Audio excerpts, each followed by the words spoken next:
ఏలేరు వరద నీటి ప్రభావానికి గురయ్యే ప్రాంతాల్లో ప్రజలను కూటమి ప్రభుత్వం అప్రమత్తం చేయడం జరుగుతోందని బీజేపీ రాష్ట్ర ఉపాధ్యక్షులు వేటుకూరి సూర్యనారాయణరాజు తెలిపారు. కాకినాడ జిల్లా సామలకోట మండలం పి వెంకటకృష్ణారాయపురంలో ఏలేరు కాలువగట్టును బీజేపీ రాష్ట్ర ఉపాధ్యక్షులు వేటుకూరి వెంకట సూర్యనారాయణరాజు పరిశీలించారు.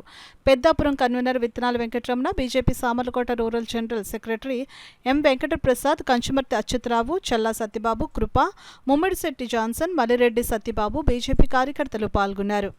పడే అవకాశాలని ఈ గ్రామ ప్రజలు గుర్తించటం, వెంటనే ప్రభుత్వ అధికారులకి దృష్టికి తీసుకెళ్ళటం, దాని ఫలితంగా రాత్రికి రాత్రే ప్రభుత్వ అధికారులు దాని గండిని పూడ్చే ప్రయత్నం చేస్తూ ఉన్నారు.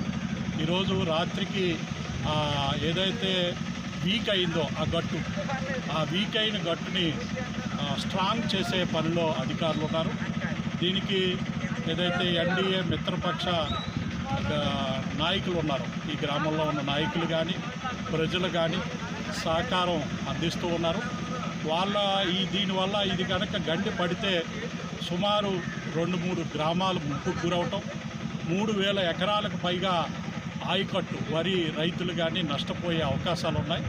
వాళ్ళకి నష్టం కలగకుండా ప్రభుత్వ అధికారులు ఇంకా శ్రద్ధ తీసుకుని తొందరగా పూర్తయ్యే విధంగా చేయాలని భారతీయ జనతా పార్టీ నుంచి కోరుతూ ఉన్నా. ధన్యవాదాలు.